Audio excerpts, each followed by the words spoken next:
Trinity, imprisoned, hears Reece's voice, sparking hope and weakening her magical bonds.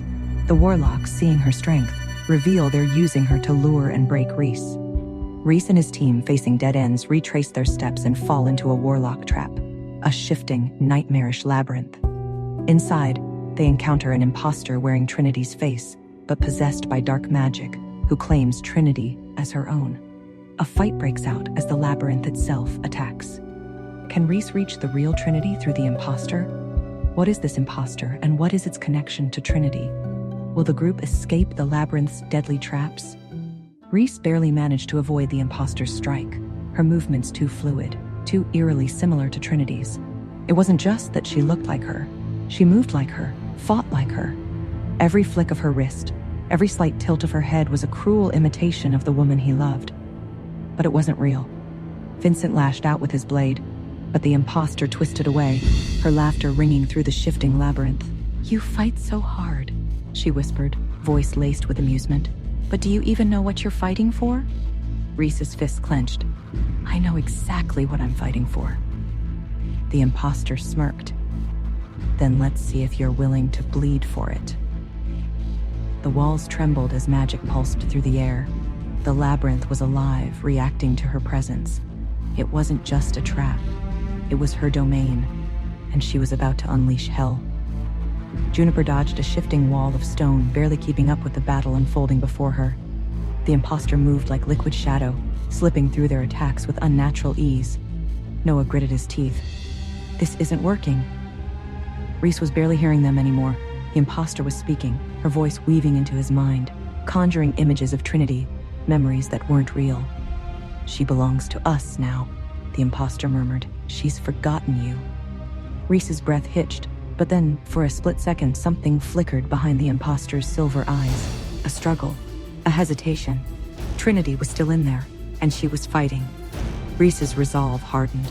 "No, she hasn't."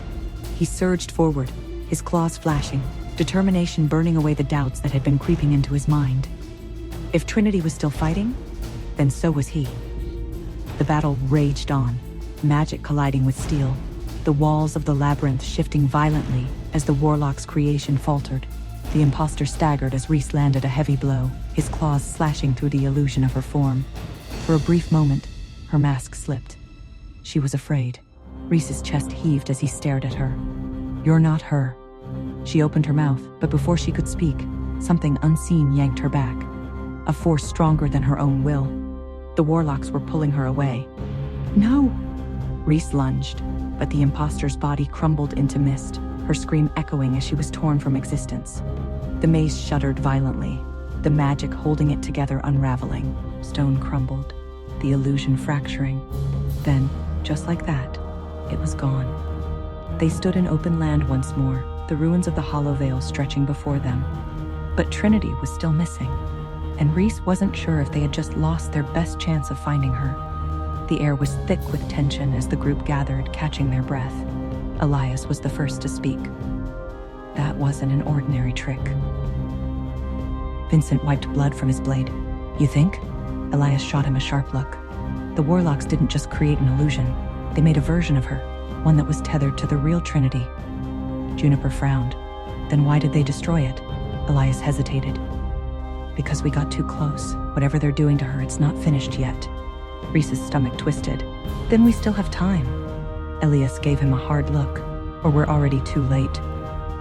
Before Reece could argue, a voice called from the shadows. "You want answers, Alpha?" They all turned, weapons drawn. A lone warlock stood at the edge of the ruins, hood lowered, hands raised in mock surrender. "Then let's make a deal." Reece had never wanted to kill someone so badly. The warlock sat before them, bound by enchanted restraints, but he looked utterly at ease. "You'll find I'm more useful alive," Vincent scoffed. "We'll see about that." Reece took a slow breath, his patience razor thin. "Talk." The warlock smirked. "You're looking for Trinity, yes? I can tell you where she is, but information has a price." Juniper's dagger pressed against his throat before he could blink. "Try asking for something we're actually willing to pay." The warlock chuckled. "Relax, little wolf. I only want one thing." He looked directly at Reece, his eyes dark with amusement.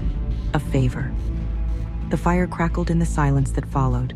Noah shifted uneasily. What kind of favor? The warlock's grin widened. One you won't like. Reece's jaw tightened. He knew a trap when he saw one. But if this was the only way to find Trinity... Fine, he growled. Tell me where she is. The warlock's smirk didn't fade. You'll find her where the moon doesn't shine. Something in Reece's blood went cold. The warlock leaned in, voice a whisper. She's in the city of the forgotten. Reece's heart pounded. The city of the forgotten wasn't just dangerous. It was a graveyard for those who had already lost their souls. The warlock's chilling words echoed.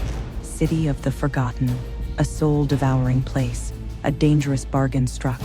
Now they faced a journey into darkness, a desperate gamble to save Trinity. What horrors awaited them? What price would the warlock demand? And could they reach her before she was lost forever? Hey, I am Trinity. Want to know what happens next? Then click the link in the description below and download the Pocket FM app and listen to the exciting episodes of Chosen by Fate, Rejected by the Alpha.